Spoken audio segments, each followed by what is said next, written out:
Bu Anar Məmmədxanovdur. Çoxlarına bəlli, məlum, amma həmişə nə məlum qalan Anar. Əslində formulası da elə üzündən, gözlərindən, son zamanki davranışlarından bəlli olan, əslində göstərmək istədiyindən başqa heç nə görünməyən, ancaq düşünərək tapılan mahiyyəti. Bax, budur Anar. Bugünkü Anar. Anar Məmmədxanov.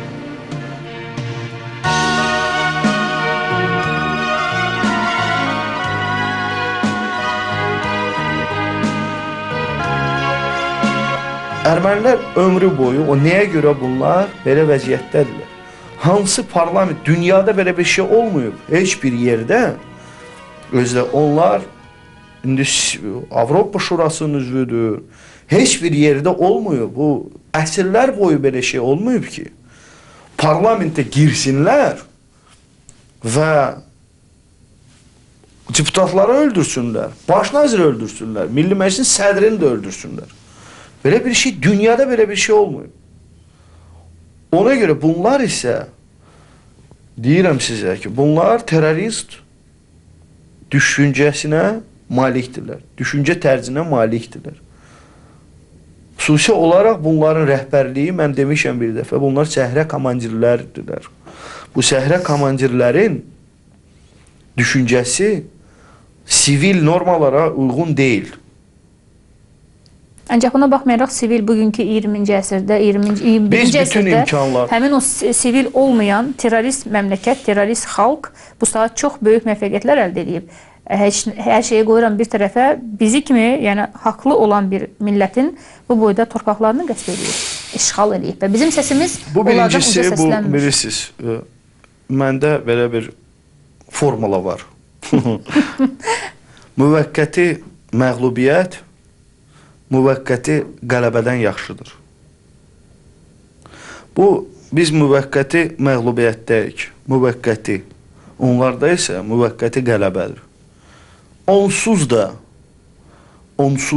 əgər 3 milyon xalqından, Erməni xalqın 3 milyon əhalisi yaşayırdı, bugün 800 min nəfər yaşayır. Bu, onların bəlasıdır, yox, bədbaxtçılığıdır. Bugün biz deyə bilərik ki, vaxt gələcək Ermənistan Respublikasının dövlətçiyi şübhə altına qoymaq olar. Niyə görə bunlar heç bir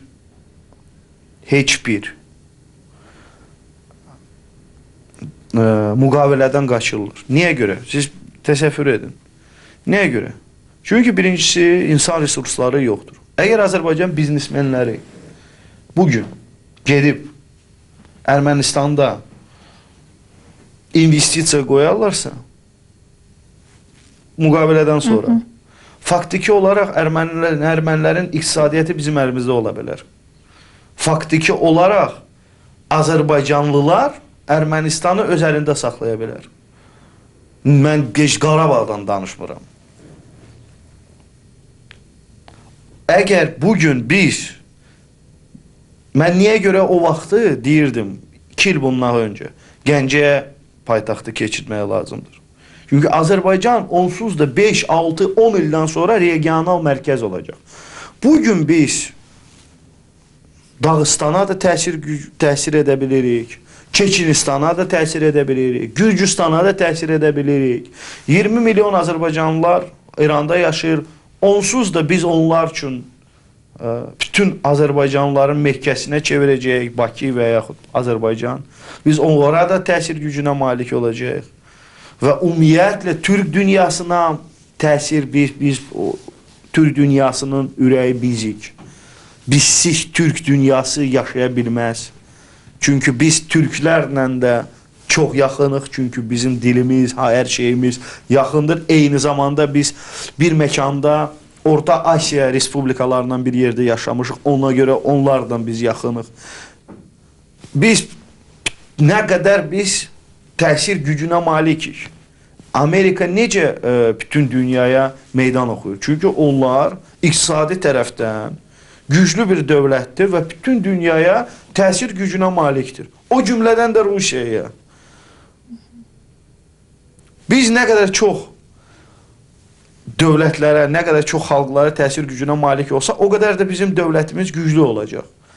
Eləcə də bunu ermənilər yaxşı anlayır. Ki, hər bir, onların, bilirsiniz, onlar mən demək istəyirəm ki, o dalan bir var. Ermənilərdə bura getsələr, bunlar dövləti itirəcəklər, bura getsələr, Azərbaycanın təsirinə qalacaqlar. Eyni zamanda, mən hesab edirəm ki, bizim güclü ordumuz olmalıdır. Çox güclü ordumuz olmalıdır. Əgər güclü ordumuz, güclü ordu nə deməkdir? Ümumiyyətlə, güclü ordu bir amorf bir anlayışı deyil. Yəni, ordu bu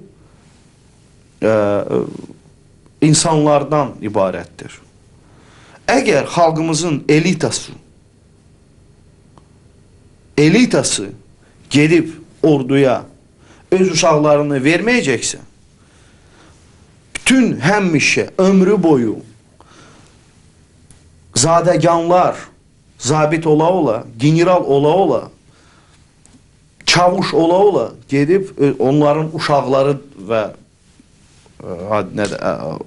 əlavə olaraq gedib vuruşmasalar, hələ belə sadə insanlar əgər gedib vuruşsalar, qalib gəlmək mümkün deyil. Düzdür, çünki müharibə insanın içində başlayır. Birinci oradan başlamaq lazımdır. Mən hesab edirəm ki, Azərbaycanın ordusu xalqımızın elitası hər orada olmalıdır.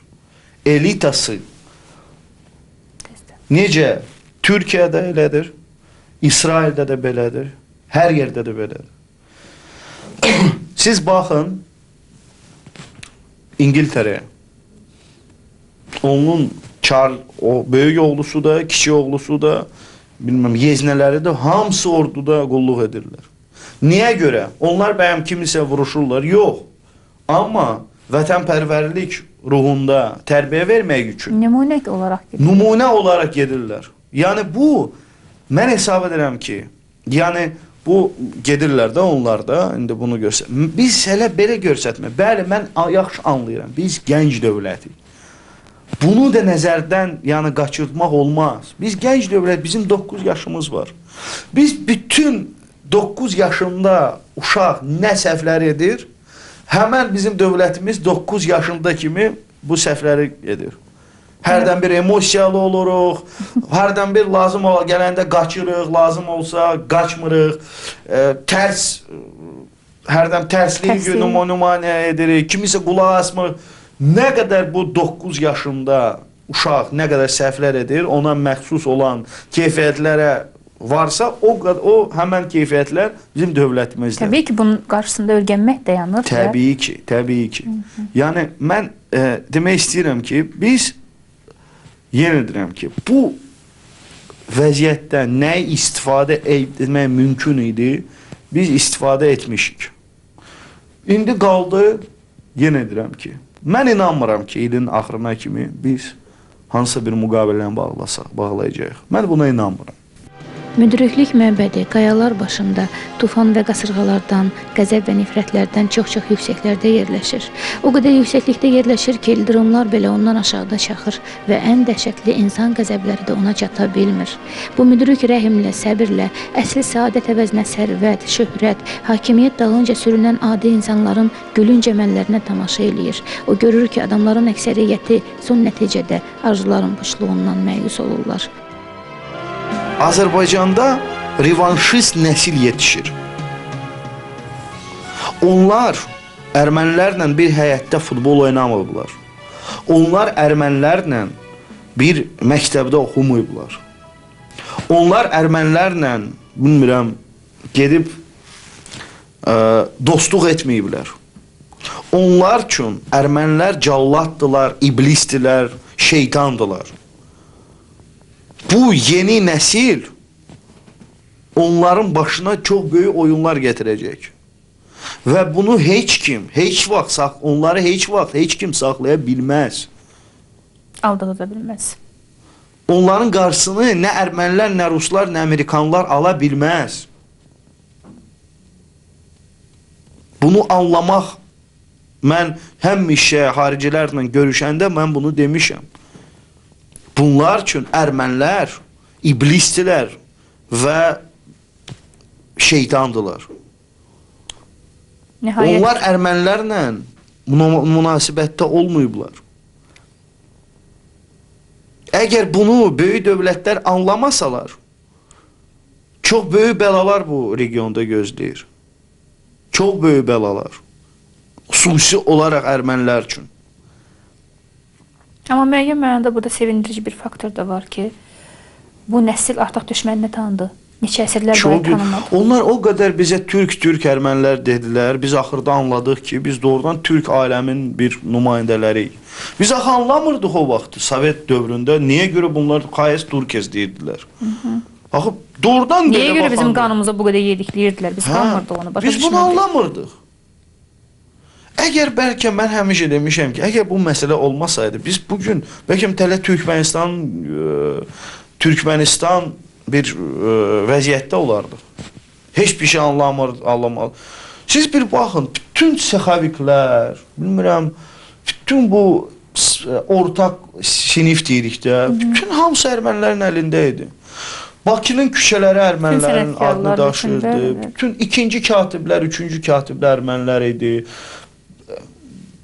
Bir vaxt o konflikt başlayarkən Azərbaycan büronun üzvləri ya anası erməni idi, ya da ərvadı erməni idi. Təsbihli nəsə qalıb, amma hər halda təmizlənəcək ki, Allah qoysa. Amma bu eyni zamanda belə bir şey olub.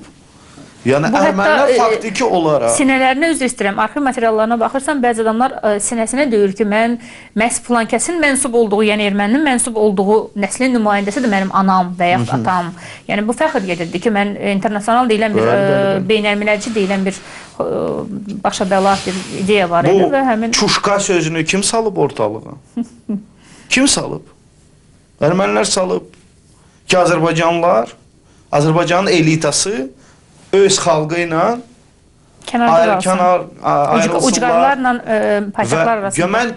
Mən yenə deyirəm ki, min şükür ki, belə bunlar belə axmaqlıq edib bizə qarşı getdilər. Çünki biz bugün əgər getməsəydilər, Azərbaycan onların əlində olardır. Bir dənə Kirkaryan, Martirasən gətirərdilər, neftini alardılar. Türkmənistanda ikinci adam orada ermənidir. Və faktiki olaraq o idarə edir. Bizim keçmişimizi onlar indi gedirlər də. Bəli, indi biz anladıq. Biz artıq anladıq kim kimdir, kim nədir, kim nəçidir. Mən həmişə bununla yenə deyirəm ki, bugün əgər biz Qarabağı müəyyən zamana itirməzdik, biz Azərbaycanı itirərdik. Ümumiyyətlə Azərbaycanı itirərdik. Və heç bir kim, heç vaxt heç nə edə bilməzdi. Onlar iqtisadi cəhətdən bizi yiyərdilər. Çox maraqlıdır. Bu mənim modelimdir. Yəni, əlbəttə bu subyektivdir. Təbii ki, kimsə mənə öz argumentləri deyə bilər, irəli sürə bilər. Bu sizin rakursdur, bu sizin pozisiyadır. Sizin dediyiniz kimi planlarınızdır, modellərinizdir. Modellərimdir.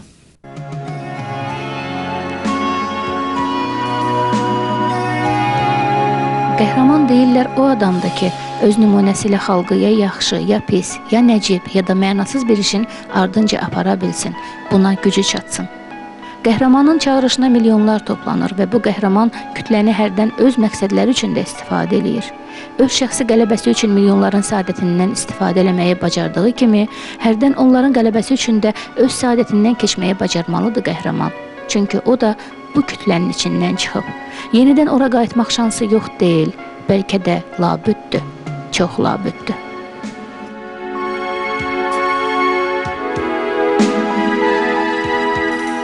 Bəziləri bilirsiniz, məni ən təəccüb edən şayə ki, mən özümü biraz belə yekə-yekə aparıram. Bu mənim üçün bu ən doğrudan maraqlı bir, yəni bu şayə, bu şayələrin içərisində, yəni ən maraqlı odur ki, mən hesab edirəm ki, mən misal üçün yekə-yekə heç vaxt özümü aparmamışam. Yəni özümü belə tuturlar, belə bilirsiniz də, boğur da, baxır, boğur, dartır falan. Hətta yəni özünün olduğundan qat-qat artıq göstərmək, belə deyək, hə? Bəli. Mən heç vaxt ümumiyyətlə hesab edirəm ki, mən ümumiyyətlə özümü əksinə, həmişə əksinə, nə qədər sadəyəm, ondan da sadə aparmağa yəni məcbur oluram hərdən bir. Çünki doğrudan belə stereotip var, əgər bu insan məşhurdur, bu insanı tanıyırlar, bu insan kimləsə dostluq eləyir, kimləsə belə eləyir, milli məclisdə oturur, deməli o özünü boğmalıdır və dartmalıdır. Mən misal üçün bu stereotip, bilirsiniz, bəlkə bu məşhur tanınmış olmaq mənə çox tez qismət oldu da. Yəni gənc vaxtımdan, 21 yaşımdan məni hamı tanıyırdı. Bəlkə ilk bu 1-2 il, 3 il bəlkə özümü boğurdum. Amma ondan sonra bilirsiniz, hər bir insan yorulur. Bilirsiniz, əvvəlcə mən həmişə demişəm də ki, əvvəlcədən ki, səni tanıyırlar, gəlib söhbət eləyirlər səndən, səni çox ruhlandırır. Sonra isə bir mərhələ başlayır ki, səni kədərləndirir. Sonra isə o mərhələ başlayıb ki, sən bunu normal sayırsan. Sənin həyat tərzinin atributlarıdır. Mən ailəmlə həmişə fəxr edirəm. İndi Allah belə gətirib ki, mən belə bir ailədə olmuşam. Mən bunu nəyə gizlətməliyəm? Bəli, mən onlarla fəxr edirəm ki, məndə belə alınıb. Anar, onları sizə görə tanıyırlar, yoxsa sizi onlara görə tanıyırlar? Və bu sizə necə təsir edir? Yəqin ki, atanızı, babanızı sizə görə yox, onları sizə Mənim atam elmlər doktorudur, professordur. O yadımdadır da, bizim evimizdə çox məclislər olurdu, belə həmişə də bizdə çox ənənəvi, bütün ailə otururdu həmişə. Babam stolun başında, atam onu belə tradisional da deyirlər buna. Atamın həmişə belə bir tostu var idi. Mən istəyərdim ki, mənə həmişə desinlər ki, mən Anarın atasıyam. Çox istəyərdim. Həmişə bunu deyir. Bunu da atam həmişə indi də bunu deyir ki, mən öz arzularıma çatmışam. Amma bir dənə arzum var ki, mən istəyirəm ki, Anara da desinlər ki, mənə də desin ki, o İslamın atasıdır. Yəni tradisiyası, ənənə, adət-ənənə belədir bizim ailəmizdə. Mənə elə gəlir ki, təbii ki, bu da heç də pis deyil. Ən uğurlu gününüz soruşmaq istədim, amma bildim ki, yenə həmin Moskvada olan həmin o qalib gəldiyiniz gün. Mən hesab edirəm ki, əgər uğurlu günümdən danışırsınızsa, təbii ki, bu Moskvadır. Əgər ən xoşbaxt günümdən soruşsaydınızsa, mən deyərəm ki, bu gələcəkdədir. Mən əgər Şuşada olsam, bu mənim ən xoşbaxt günüm olacaq. Biz Azərbaycan bayrağını, bilmirəm kim orada Azərbaycan bayrağını qoysa, mən xahiş edərdim ki, mən onun yanında olum. Heç o mənə qismət olmasın bu Azərbaycan bayrağını Şuşaya qoyub. Amma mən istəyərdim ki, mənə bunun qismət olsun. Amma mən istəyirəm ki, mənim ən xoşbaxt günüm o gün olacaq. Haçən mən Şuşaya, Azərbaycan torpağına gedəcəm. Qaçqınlarla mı bir yerdə, ordu ilə bir yerdə, mən istəyərdim, ancaq mənim xoşbaxt günüm o olacaq. Şahidi olduğunuz ən təsirli hadisə ki, sizi təbdən çıxartsın. Xocalı.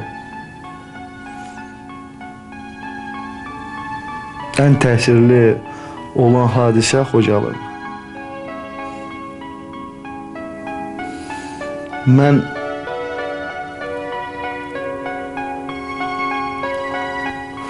özümü bir Azərbaycanlı kimi təsəvvür elədim ki, sən Azərbaycanlısan, ona görə sənin başını kəsirlər. Mən bunu öyən uşaqları, qadınları, qocaları, bunların hamısını tək ona görə ki, bunlar Azərbaycanlıdırlar, onları belə öldürdülər. Mənim üçün ən təsirli hadisə bu oldu. Mən yenə deyirəm ki, bəlkə haradasa bir, yəni müsbət cəhətdən hansısa bir təsirli hadisə olacaq. Amma belə təsir, yəni mənim ürəyimdə həmişə bu qalıb. Baxmayaraq ki, mən zarafatı sevənəm, mən ümumiyyətlə də indi KVM-lə əgər məşğul oluramsa, xoşlayıram zarafat edim. Amma eyni zamanda mən heç vaxt bu kadrlar, Allah Çingizə rəhmət eləsin, bu kadrlar heç vaxt mən hesab edirəm ki, bunu həmişə bizə göstərmək lazımdır. Baxın buna. Baxın, tarixin qanla yazılmış səhifəsinə baxın və nəhayət Baxın. qanun. Kim bugün gedir, kiməsə qoşulmaq istəyir, kimdənsə çağırır ki, Azərbaycan yenə kiminsə quyruğunun altında olsun, onlara bunu göstərmək lazımdır. Baxın, bizim başımıza nələr ediblər. 20 yanvar da böyük təsir edib mənə. Amma Xocalı, mən Xocalını heç vaxt unutmadım. O ləyaqətimizin təhqiri idi Xocalı. Daha çox ləyaqətimizi təhqir edir. Yəni, əgər burada dəhşət idi, belə filan idi, filan. Amma burada sən Azərbaycanlısan və səni dəhşətcəsinə, holokostcəsinə, səni qəddarcasına belə öldürürdülər. Ermənilərlə bəlkə biz 10 ildən, 20 ildən sonra bir yerə yaşayacaq. Amma mən heç vaxt bunu unutmayacağam. Heç vaxt unutmayacağam. Heç bir Azərbaycanlı bunu da bilməz, unutmamalıdır daha doğrusu. Deyirlər ki, müharibələr vaxtı oyanan mənəvi qüvvələr müharibədən sonra da dinc günlərdə özünü bir müddət göstərir.